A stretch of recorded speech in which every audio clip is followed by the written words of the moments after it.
Je vais d'abord lire le texte. Je vous invite à ouvrir vos Bibles, vos YouVersion sur vos téléphones portables dans Hébreux 9.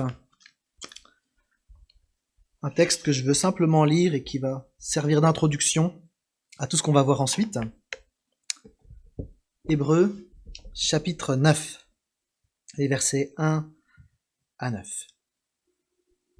Certes, la première alliance, donc celle qui était faite avec Moïse, avec Israël autrefois, avait un rituel pour le culte ainsi qu'un sanctuaire qui était terrestre. On avait en effet installé une tente, le tabernacle, partagé en deux. Dans la première partie se trouvait le chandelier et la table avec les pains offerts à Dieu. On l'appelait le lieu saint. Derrière le second rideau venait la partie de la tente qu'on appelait le lieu très saint. Là était placé un brûle-parfum en or et le coffre de l'Alliance, entièrement plaqué d'or. Ce coffre contenait un vase d'or avec de la manne, le bâton d'Aaron qui avait fleuri et les tablettes de pierre sur lesquelles étaient gravées les paroles de l'Alliance. Au-dessus du coffre, les chérubins glorieux couvraient le propitiatoire de l'ombre de leurs ailes. Mais ce n'était pas le moment de parler de chacun de ces objets en détail. Cet objet étant ainsi installé, les prêtres entrent en tout temps dans la première partie du tabernacle pour accomplir leur service. Dans la seconde, le grand prêtre est le seul à pénétrer, et cela une fois par an, une seule fois par an. Or, il ne peut y entrer sans apporter le sang d'un sacrifice qu'il offre pour lui-même et pour les fautes que le peuple a commises par ignorance. Le Saint-Esprit nous montre, par là, que l'accès au lieu très saint n'est pas ouvert tant que subsiste le premier tabernacle. Nous avons là une représentation symbolique des réalités de l'époque actuelle. Elle signifie que les offrandes et les sacrifices qu'on présente ainsi à Dieu sont incapables de donner une conscience parfaitement nette à celui qui rend un tel culte. Je propose juste de réfléchir un instant à ce tabernacle. Je vais demander à Mathieu de nous jouer juste un instrumental avant qu'on commence véritablement le message. Je prierai juste avant.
Seigneur notre Dieu, nous voulons te remercier pour ta parole. Seigneur, parfois il y a des textes qui nous paraissent un peu compliqués. Et Seigneur, ce matin, nous aimerions te demander qu'au travers de ce que nous allons voir sur le tabernacle, eh bien que tu puisses nous parler à chacun, chacune. Nous te prions pour que tu nous rejoignes par l'action de ton esprit au travers de ce qui va être partagé maintenant. Je te prie de prendre toute la place et de nous permettre, Seigneur, de réaliser ce que tu veux nous dire, toi, au travers de ce message. Amen. Je dois vous dire que je suis très heureux d'être avec vous ce matin. Je suis aussi particulièrement heureux d'être dans la présence du Seigneur. On utilise cette expression assez souvent, être dans la présence de Dieu. Et être dans la présence de Dieu, ce qui est un fait ce matin, c'est un véritable privilège. Mais on peut être présent dans la présence de quelqu'un de différentes manières, en réalité. Il m'arrive d'être dans la présence de ma femme au salon. Et chacun de nous...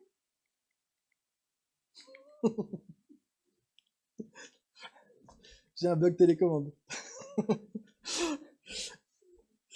Tant pis pour le suspense.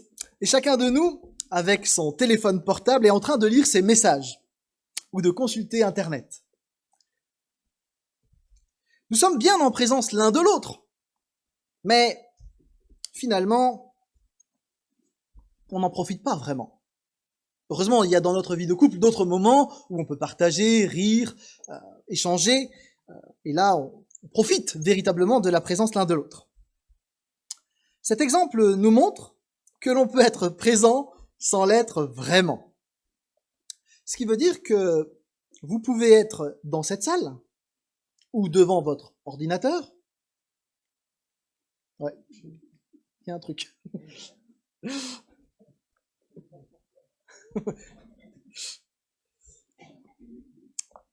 Oui, donc je disais. On est en direct. Donc on peut être présent dans cette salle ou devant son ordinateur sans être véritablement là. Un peu comme ce personnage de dessin animé et d'avoir les pensées qui vagabondent. C'est-à-dire que vous pouvez être en face de moi, me faire un joli sourire derrière votre masque, et puis en même temps penser à votre promenade sur la plage.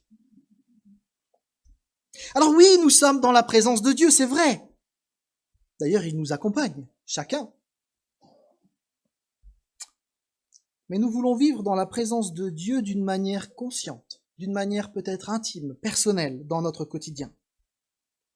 Vous le savez probablement, dans les 2 premiers chapitres de la Genèse, les êtres humains vivaient aussi dans la présence de Dieu, mais d'une manière particulière.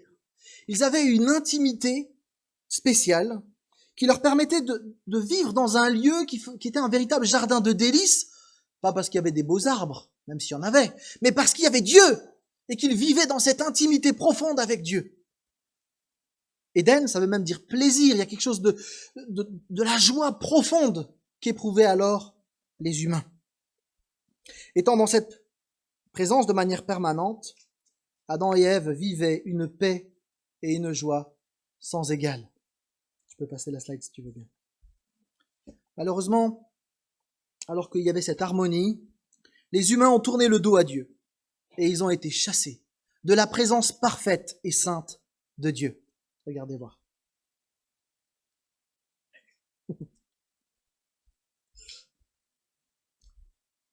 À partir de là, il y a eu 2 domaines séparés. Le domaine de Dieu, appelé parfois les cieux, ça n'a rien à voir avec les nuages, c'est la réalité céleste, c'est la réalité divine. Et le domaine des hommes, le monde. Donc il y a vraiment eu cette séparation. Et malgré tous les efforts humains, il n'est pas possible pour l'homme d'entrer dans la présence de Dieu. Merci beaucoup, Jonathan. Ça, on a vu. Donc, à chaque fois que l'être humain essaye de rentrer dans la présence de Dieu à cause du péché, en fait, il ne peut pas. Nous avons grandi, nous vivons dans le monde.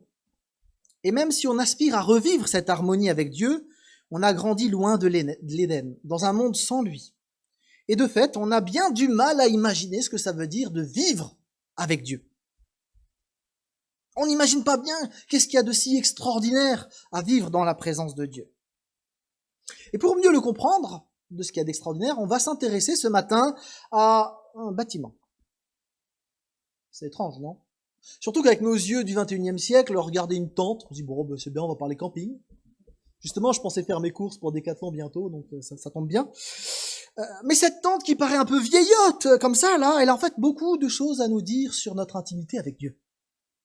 Parce que le tabernacle, c'est d'abord une image que Dieu nous a laissée pour nous enseigner.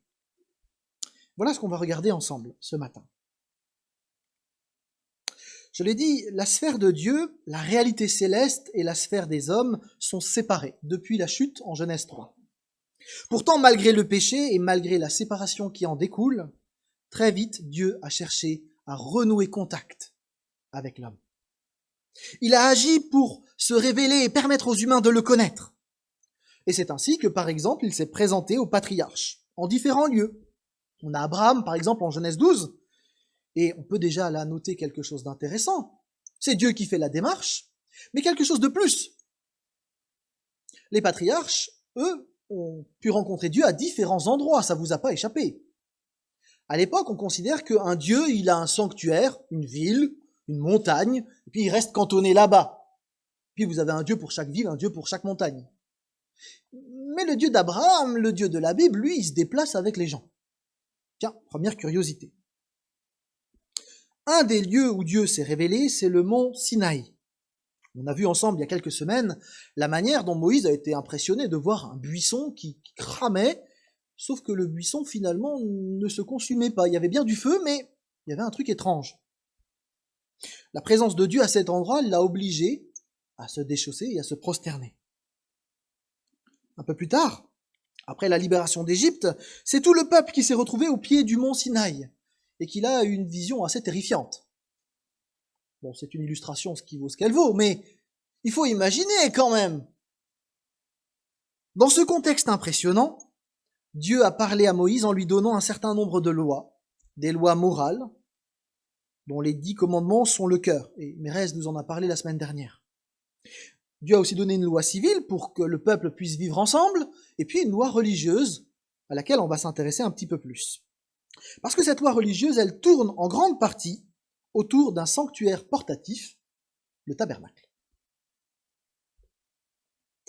Ce tabernacle, il abrite tout au fond de lui, dans le cœur même de ce tabernacle, de ce temple portatif, un coffre, l'arche de l'Alliance, qui est en fait le véritable trône de Dieu.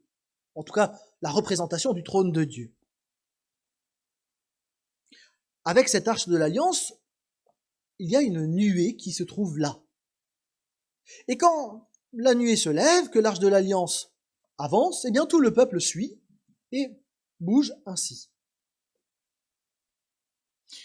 On reparlera de ces chérubins qui sont au-dessus, qui barraient l'accès autrefois dans le jardin d'Éden.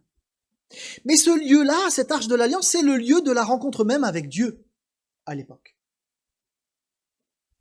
Alors on peut se poser une question.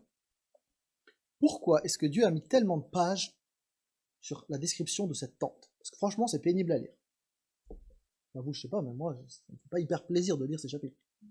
Pourtant, voilà, 50 chapitres dans la Bible. Du coup, on se dit, il y a quand même un truc. Il faut qu'on s'arrête un moment sur ce tabernacle. 50 chapitres pour une tente, un chapitre pour la création du monde. Pourquoi? D'abord, il faut réaliser une chose essentielle. Le tabernacle, c'est pas juste une tente. C'est le lieu de la rencontre avec Dieu. C'est la manière dont Dieu propose de se rendre présent dans ce peuple. Dieu veut se rendre accessible. Alors il dit au peuple, en Exode 25, « Le peuple me fabriquera un sanctuaire pour que j'habite au milieu de lui. Je te montrerai, toi Moïse, le modèle du tabernacle et de tous les ustensiles qu'il contiendra, et vous exécuterez tout exactement selon ce modèle. » Dieu va donc habiter au milieu de son peuple. En même temps, parce qu'il est absolument saint, on ne pouvait pas construire les choses n'importe comment. Et donc, c'est pour ça qu'on le détaille dans le texte de manière aussi précise. D'ailleurs, Dieu lui-même va équiper un artisan qui s'appelle Betsalel pour qu'il puisse faire le tabernacle. Le tabernacle, vous l'aurez compris, c'est donc un espace saint au milieu d'un peuple de rebelles. Alors non pas qu'Israël était pire que nous, mais parce qu'ils étaient des humains, il y avait quand même toute une problématique avec la sainteté. Avec le tabernacle, en fait, ce qui se passe, c'est qu'on a un espace de rencontre entre la sphère de Dieu et la sphère des humains. Le tabernacle, c'est le lieu où on peut expérimenter la présence de Dieu. Et 1 an après la sortie d'Égypte, le tabernacle va être ainsi construit. Et pendant 40 ans dans le désert, le peuple d'Israël, malgré le veau d'or, malgré les plaintes, malgré tout, ils vont pouvoir avoir un espace de rencontre avec Dieu. Waouh. Avant d'aller dans le détail de ce tabernacle, il faut noter que c'est Dieu qui permet bien cet espace de rencontre. D'ailleurs, c'est toujours lui qui fait le premier pas, même avec chacun d'entre nous. Il se met à notre hauteur et nous tend la main. Il démontre ainsi tout son amour pour chacun d'entre nous. Pour nous qui sommes dans cette salle, pour vous qui regardez par Internet. Qui que nous soyons. Ce tabernacle nous rappelle d'entrée que Dieu cherche à avoir une relation avec chacun d'entre nous. Comment faire pour avoir cette relation? Eh bien, on va regarder de plus près, on va avancer. En tout cas, l'être humain ne pouvait pas mettre ça en place. Il faut qu'il suive les instructions de Dieu.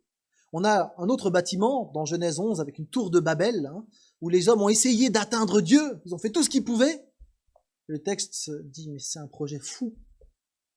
On ne peut pas atteindre Dieu comme ça marche pas. Il faut prendre le chemin que Dieu nous indique.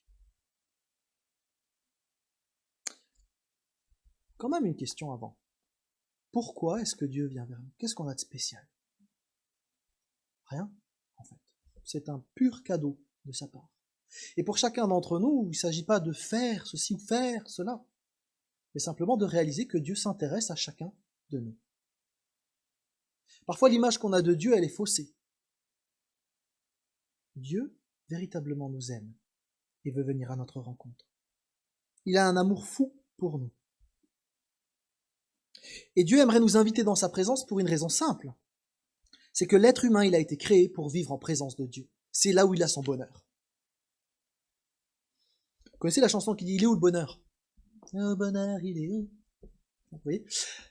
Alors, il y en a qui disent « Le bonheur est dans le pré ». Bon, oui. Il y en a d'autres qui disent autre chose, hein. Mais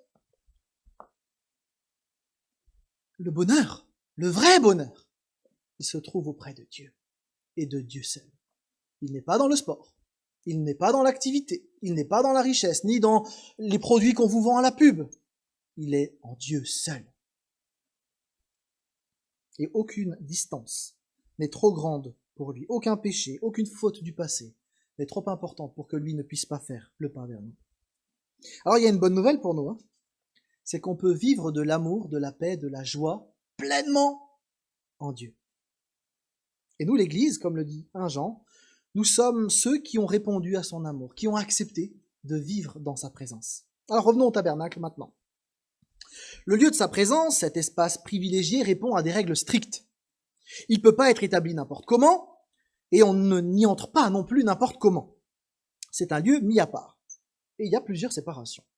Tout d'abord, vous avez une clôture extérieure, un périmètre infranchissable, en fin lin blanc, qui était haute de 2,50 m, ce qui veut dire que de l'extérieur du camp, on ne voit pas à l'intérieur.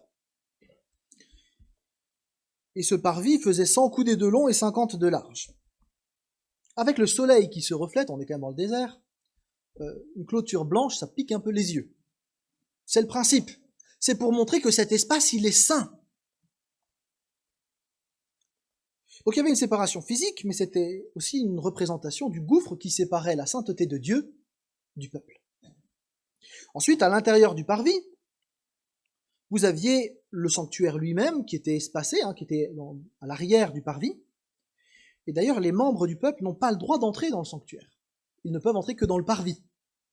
Le sanctuaire, c'est un espace sacré. Seuls les Lévites, qui représentent le peuple, vont pouvoir y entrer. Il y a donc encore là une séparation.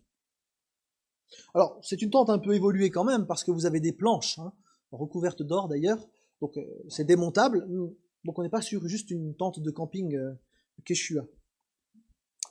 Il y avait 4 couches de tenture et aucune fenêtre.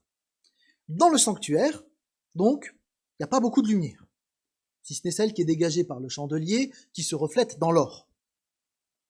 On n'entend rien non plus. On a donc une ambiance un peu feutrée, séparée de l'agitation du campement. En même temps, l'intérieur est très sobre. Il y a 3 meubles. Habituellement, dans les temples de l'Antiquité, en Proche-Orient, vous aviez des statues, des pots pleins de richesses, etc. Là, c'est très très sobre. Et dans le sanctuaire même, vous voyez au fond, là, il y a une séparation avec ce voile qui sépare le lieu saint du lieu très saint. Dans cette partie arrière, il ne se trouve qu'un seul objet, l'arche de l'Alliance. Et cette fois, seul le grand prêtre, une fois par an, après une semaine de purification, pouvait entrer. Cette description peut nous paraître un peu étrange à nous. Je vous ai résumé 30 chapitres. Mais c'est important de réaliser pour nous que cette réalité matérielle de ce bâtiment démontable dit des choses de Dieu. On va s'intéresser aux détails. Parce qu'alors que les 10 commandements disaient comment vivre les choses, moralement, le tabernacle nous illustre la manière dont Dieu veut entrer en relation avec l'homme. Peut-être pour finir cette première partie, simplement, apprécions la manière dont les Israélites de l'époque se réjouissaient simplement de pouvoir entrer dans le parvis. Heureux celui que tu choisis pour l'inviter auprès de toi à demeurer dans tes parvis. Les gens, ils étaient heureux d'être juste dans le parvis. On parle même pas d'être juste là à l'endroit où on peut discuter avec Dieu, mais juste dans le parvis. Vous connaissez ce verset qui dit « Car un jour dans tes parvis vaut bien mieux que 1000 ailleurs. Plutôt rester sur le seuil de ta maison, ou la maison de mon Dieu, plutôt que de demeurer sous les tentes des méchants. » Le Dieu 3 fois saint se rendait accessible. Et un représentant du peuple pouvait aller une fois par an près de lui. Et le peuple était heureux d'être dans cette proximité. Les amis, nous, on a un privilège un peu plus grand. Dieu est avec nous dans notre quotidien. Et on a la possibilité, nous aussi, de nous approcher. Ne le perdons pas de vue. Et on va voir comment. Pour entrer dans la présence de Dieu, les humains devaient suivre tout un protocole qui, justement, peut nous enseigner sur la manière d'entrer en relation avec Dieu. Chaque élément du tabernacle illustre une vérité spirituelle. On l'a dit, le parvis, il est entouré d'une clôture. C'est un lieu inaccessible. Le seul moyen d'entrer, c'est la porte. C'est en fait un rideau qui est à la fois facile à soulever et en même temps assez lourd pour qu'on réalise qu'il y a une séparation. Il porte 4 couleurs symboliques qui vont se retrouver un peu partout dans le tabernacle. Et ce seul accès au sanctuaire indique qu'il n'y a qu'un seul moyen pour aller près de Dieu. Évidemment, comme nous sommes les lecteurs du Nouveau Testament, on a une idée du fait que cette porte, elle anticipe qui est Jésus-Christ. Jésus-Christ qui dira « Je suis la seule porte, je suis le chemin, la vérité, la vie, il n'y en a pas d'autre. »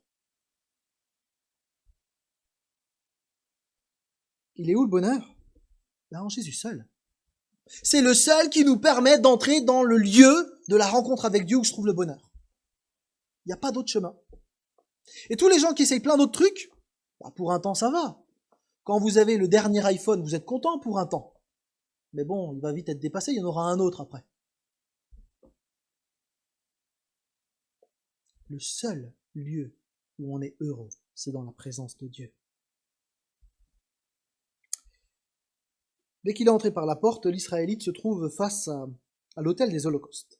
Et là, immédiatement, l'homme pécheur se retrouve en face d'un autel et il doit là offrir un sacrifice. La prochaine image est un peu choquante, donc je vous avertis, ne soyez pas surpris. C'est une image un peu brutale. Le Lévite et l'Israélite devaient offrir un sacrifice. Ça paraît un peu barbare au XXIe siècle de faire ça. Mais le message est très clair. Le péché, c'est pas un jeu. Le péché nous prive de la présence de Dieu. Et le salaire du péché, c'est la mort. Le péché, c'est pas juste un truc qu'on dit, bah, c'est pas grave, hein, voilà. Non, ça nous prive de la vie avec Dieu. C'est violent! Ainsi, avec le sacrifice, l'Israélite réalisait que sans effusion de sang, il n'y a pas de pardon. Le péché, c'est pas un thème à la mode. Hein. Enfin, pas trop, je crois pas. Aujourd'hui, on est dans le tout relatif, on dit c'est pas grave. Voilà. Il y a 2 semaines, à la fin du culte ici, j'ai vu passer un couple qui paraissait très sympathique au demeurant. Et puis, de manière tout à fait étonnante, j'ai vu le jeune homme cracher sur la jeune fille. C'était assez surprenant. Et évidemment, la réaction de la jeune fille s'est pas fait attendre, il a pris une baffe. Il a bien raison, hein. Crache pas sur les gens. Et en fait, je me suis dit, c'est une illustration aussi de parfois ce qu'on peut faire avec Dieu. Faut pas s'attendre en étant indifférent, en lui crachant au visage, que Dieu dise « C'est pas grave, vas-y, continue, ça me fait plaisir. » Le péché, c'est une manière de cracher sur Dieu. C'est quelque chose qu'on doit avoir en horreur. Et de la même manière que vous êtes choqués quand je vous dis que quelqu'un a craché sur une jeune fille, est-ce que le péché nous choque de la même manière? Péché, c'est aussi rater la cible, c'est passer à côté. C'est passer à côté du bonheur que Dieu aimerait qu'on vive avec lui dans sa présence. Et vous voyez que cet autel des holocaustes, eh bien, anticipe lui aussi le sacrifice parfait de celui qui a donné sa vie pour nous, pour qu'on puisse être en relation avec Dieu. Parce que le sang d'un animal, en fait, il n'enlève pas le péché. Et c'est pour ça que Jésus-Christ a donné, lui, sa vie pour nous. Dieu ne peut pas juste laisser le mal impuni, mais il a payé lui-même la facture.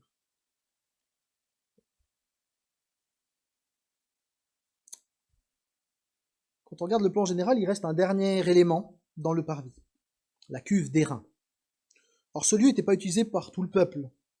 Il avait été fait pour la purification des Lévites avant qu'ils entrent dans le sanctuaire à proprement parler. Et les Lévites donc devaient se purifier à cet endroit.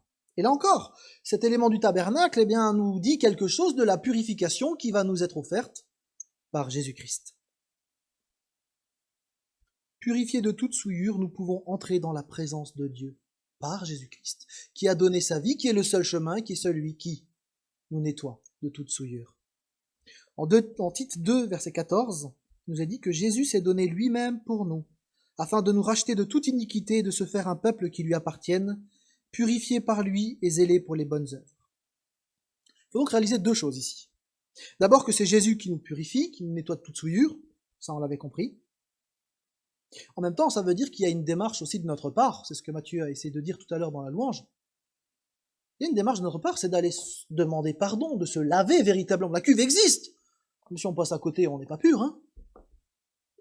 Jésus-Christ, il a mis en place cette cuve pour qu'on soit pardonné. Oh, je verrai ça plus tard. Bon, il y a bien un autre moyen. Non, il n'y en a pas d'autre. À un moment donné, il faut que je demande pardon à Dieu pour me laver mes souillures. Deuxième chose, c'est que cette cuve, elle servait à qui? Pas à tout le peuple, mais aux Lévites qui allaient servir Dieu dans le sanctuaire. À partir du moment où nous sommes nettoyés du péché, nous sommes automatiquement des serviteurs de Jésus-Christ. Alors on ne travaille plus dans un tabernacle, mais dans le monde entier, là où Dieu nous a placés. Mais vous, chrétiens, rachetés par Jésus-Christ, purifiés par Jésus-Christ, vous êtes une race élue, une communauté de rois prêtres, une nation sainte, un peuple que Dieu a libéré pour que vous célébriez bien haut les œuvres merveilleuses de celui qui vous a appelé à passer des ténèbres à son admirable lumière. Car vous qui autrefois n'étiez pas son peuple, vous êtes maintenant le peuple de Dieu. Vous qui n'étiez pas au bénéfice de la grâce de Dieu, vous êtes à présent l'objet de sa grâce. Amis chrétiens, on n'est pas juste des sauvés, avec un petit passe pour l'éternité. Nous sommes des serviteurs du Dieu très haut, appelés à lui rendre un culte dans tous les domaines de notre vie. Nous sommes missionnés comme les Lévites à bénir ceux que nous croisons, au travail, dans notre voisinage. Nous sommes missionnés pour refléter la sainteté de Dieu dans le monde. Nous sommes missionnés pour intercéder pour ceux qui sont autour de nous. Nous sommes missionnés pour parler de celui qui donne le vrai bonheur. Il est où le bonheur? Il est en Christ. Et nous les Lévites, on est appelés à permettre aux personnes de rencontrer celui qui donne le bonheur. Retournons donc au tabernacle et maintenant, puisque nous sommes des Lévites, entrons dans ce lieu saint. Nous avons des choses à faire à cet endroit. On l'a dit, c'est un lieu silencieux, un lieu sans agitation, au calme, avec peu de lumière. Ça nous paraît un peu étrange à nous, hein. On a l'habitude de l'activité, du bruit, tout ça. Là, on est dans un lieu un peu étrange, mystérieux. Pourtant, c'est Dieu qui nous demande d'entrer là, et on va considérer les trois meubles qui sont dans cette partie. Il y a d'abord la table des pains de proposition. Vous pouvez lire le descriptif complet, je vous fais la grâce ce matin de le faire pendant le culte. C'était une table en bois d'acacia qui était recouverte pleinement d'or. Elle mesurait 1 mètre de long, 50 cm de large, 75 cm de hauteur. Et sur cette table, il y avait 12 miches de pain. Donc les miches à l'époque, c'est plat, hein, c'est pas comme chez nous. Et ces pains devaient toujours rester présentés au Seigneur. Les pains servaient de rappel que les Israélites étaient tout le temps invités à la table du Seigneur, à partager la communion avec lui. On a donc là une illustration du désir que Dieu veut permettre à tous les humains, alors à l'époque c'était Israël, mais maintenant tous les humains, de partager la table, de vivre un temps de communion festif avec lui. D'ailleurs, le Lévite pouvait manger de ce pain, et le message est un peu plus clair, c'est Dieu qui seul nourrit pleinement.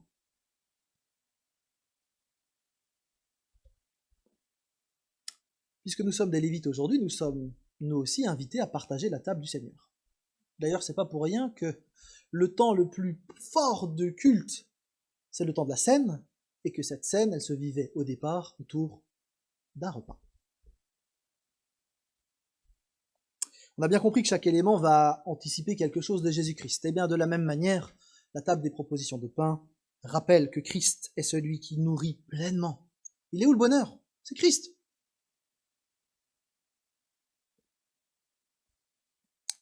D'ailleurs, quand on regarde la vie de Jésus-Christ, on se rend compte que Jésus s'est attablé avec plusieurs personnes. On a parlé de Zachée tout à l'heure. Zachée, c'était pas un gars sympa, hein.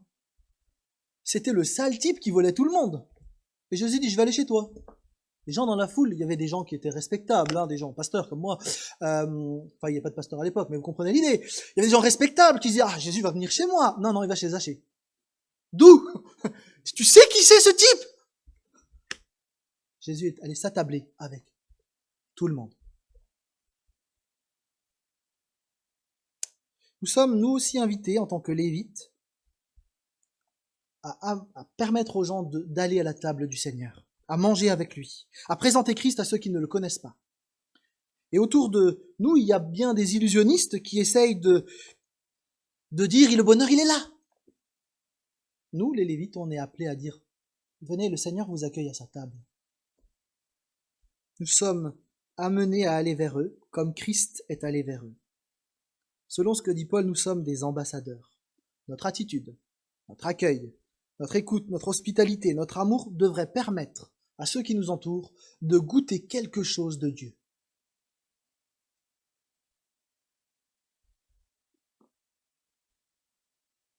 Les gens autour de nous ont besoin d'entendre parler de Jésus-Christ.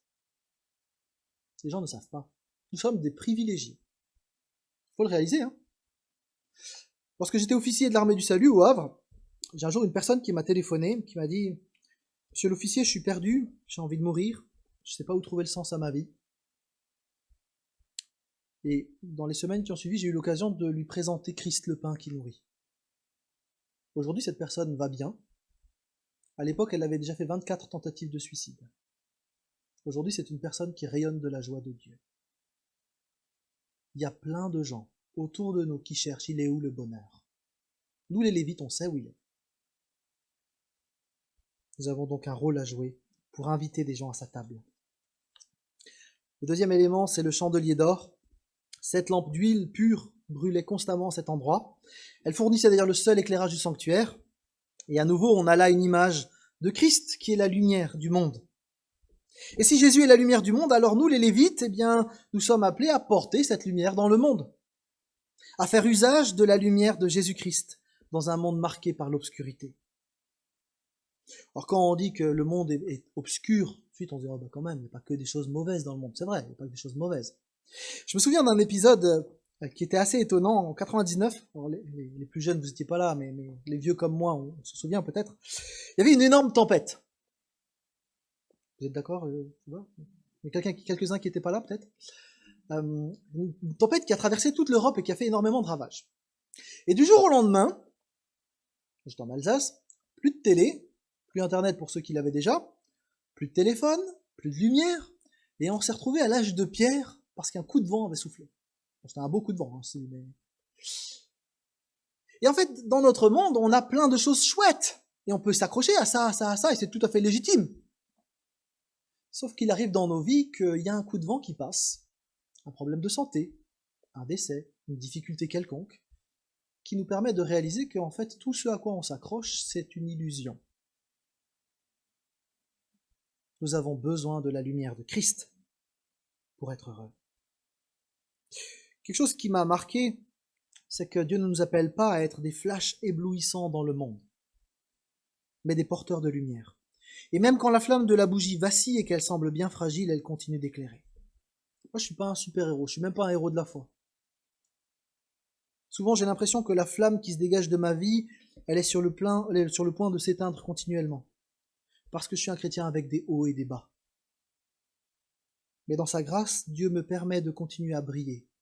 Et parfois, d'amener des personnes à la vraie lumière de Jésus-Christ. Une lumière qui durera pour l'éternité. En attendant ce moment où Christ va briller pleinement, je suis appelé à ne pas mettre la lumière sous le boisseau, mais à vivre en porteur de la lumière. Dernier meuble dans le lieu saint, c'est l'autel des parfums qui servait à brûler matin et soir des parfums devant l'Éternel. Cette fumée qui s'élevait était le symbole de la prière, simplement. Et les Lévites étaient chargés d'offrir de l'encens au nom de tout le peuple. Vous me voyez venir en tant que Lévite, on est appelé à intercéder pour les uns et les autres. Et au-delà de ça, évidemment, on a de nouveau une illustration de qui va être Jésus. Jésus qui prie pour nous, c'est incroyable. Jésus qui prie pour nous, qui intercède pour nous, qui se place à nos côtés pour nous rendre acceptables aux yeux de Dieu quand nous faisons une demande. Parce que si on se présentait par nos propres efforts, on pourrait rien avoir. Ensuite, seul le grand prêtre pouvait entrer une fois par an dans le lieu très saint, qui avait la forme d'un cube. C'est le lieu le plus sacré de tout l'Ancien Testament. C'est le lieu de la présence même de Dieu. Un endroit où aucune personne ordinaire ne pouvait entrer. Et c'est là que se trouvait l'arche de l'Alliance. Dieu demeurait symboliquement au-dessus de l'arche de l'Alliance. Et cette arche, ce coffre, en fait, est décrit comme le trône même de Dieu. Un drôle de trône, mais c'est l'endroit où siégeait Dieu. Et ce trône est décrit comme le trône de la grâce, comme ce trône du cadeau que Dieu fait à l'humanité. Parce qu'une fois par an, le grand prêtre pouvait entrer là, avec du sang, il en touchait le propitiatoire, c'est la partie haute, là, le couvercle, si vous voulez, et le peuple pouvait vivre encore dans la présence de Dieu. Il faut réaliser que tout ce tabernacle a pour but de nous présenter ce Dieu qui nous fait grâce, de nous permettre de vivre le bonheur avec lui. Et à nouveau, l'image de Jésus-Christ, résonne. C'est Jésus-Christ qui est notre propitiatoire permanent. C'est lui le grand prêtre qui a franchi une fois pour toutes le voile et qui a fait le sacrifice parfait. On a vu que le lieu très saint était séparé du reste, et ce voile a été déchiré par Jésus-Christ au moment de sa mort à la croix. Ce Dieu qui était inaccessible à cause du péché est devenu accessible par Jésus-Christ. On a donc vu que tout dans ce tabernacle annonce Jésus-Christ. Chaque élément renvoie à lui. D'ailleurs, ailleurs, Jésus est décrit comme l'agneau qui s'est offert lui-même en sacrifice, et ailleurs encore, il est décrit comme le grand prêtre qui apporte le sang une fois pour toutes. Il y a même plus, et je termine avec ça. Dans Jean 1, il nous est dit que Jésus, parole éternelle de Dieu, Fils éternel de Dieu, est venu parmi nous. Il a demeuré parmi nous. En fait, littéralement, on a une expression qui dit « il a tabernaclé ». Dit autrement, Jésus, c'est le tabernacle. Et partout où il passe, avec la croix, il a mis, une fois pour toutes, cet espace commun de rencontre avec Dieu. Il est où le bonheur? Il est en Christ, nulle part ailleurs. Et dans sa vie terrestre, Jésus-Christ a posé des signes ici et là de changement. Parce que le but de toute chose pour Jésus-Christ, c'est à la fin qu'il y ait réunification du royaume de Dieu et du royaume terrestre. D'ailleurs, c'est la prière qui nous est laissée, que ton règne vienne, que ta volonté soit faite sur la terre comme au ciel.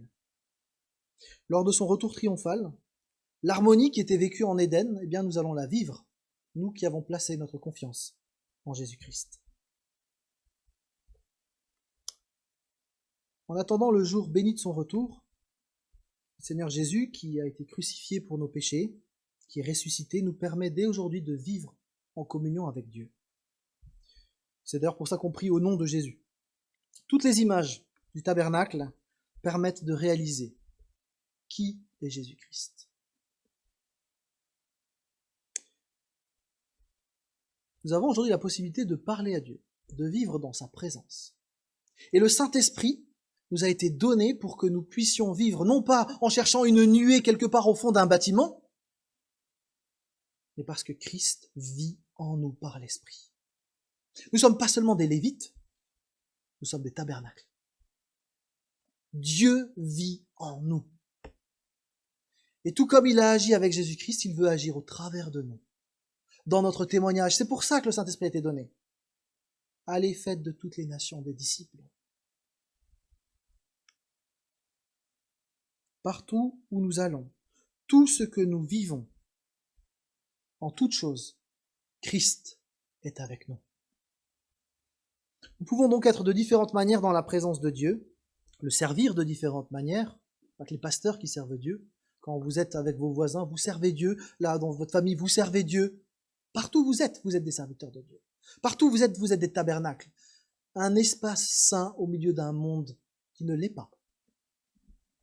Wow, sacrée responsabilité. Alors j'aimerais nous poser la question. Et maintenant? Maintenant qu'on a compris à quoi sert un tabernacle, qu'on a compris qu'on est des Lévites, qu'on est un tabernacle ambulant, qu'est-ce que ça change? Qu'est-ce que le Seigneur m'appelle à faire, moi? Pas mon voisin, pas la personne qui est à l'autre bout de la salle, pas la personne qui est en train de regarder sur Internet, mais moi. Puisque j'ai accepté Christ, puisque je suis Lévite et tabernacle, à quoi est-ce que Dieu m'appelle? Est-ce que je dois faire un peu de ménage dans mon tabernacle? C'est un espace saint. Est-ce que j'ai caché la lumière sous le boisseau? Est-ce qu'il faut que je présente le pain de Jésus-Christ à quelqu'un qui meurt de faim, spirituellement? À quoi est-ce que Dieu m'appelle, moi? Je propose de réfléchir à cette question. On va reprendre un chant ensemble avec le groupe de louanges. Et puis je prierai pour terminer ce message.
Recevoir louange et gloire pour l'éternité.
seul est digne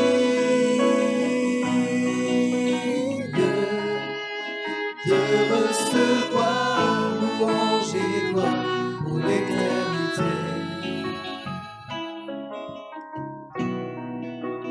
Toi seul est digne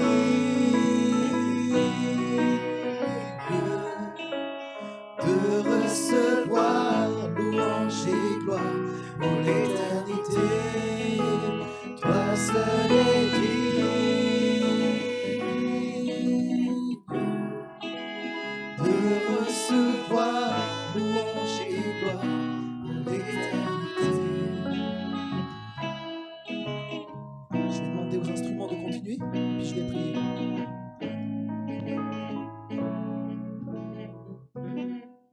Citer ta grandeur.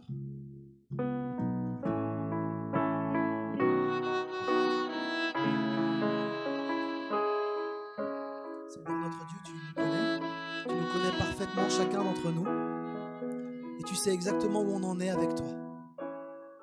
Il y a ceux qui cherchent le bonheur et qui ne l'ont pas encore trouvé.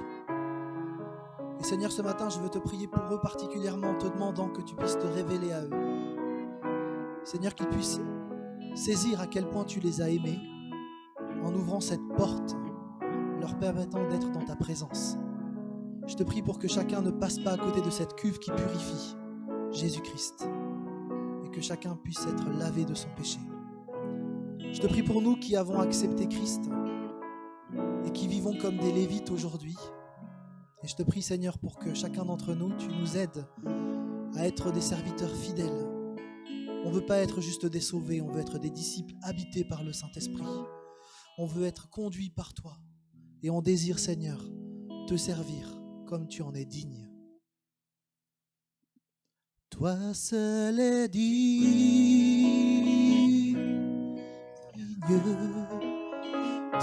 recevoir louange et gloire pour l'éternité.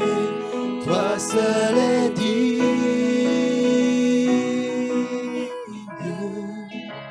de recevoir louange et gloire pour l'éternité.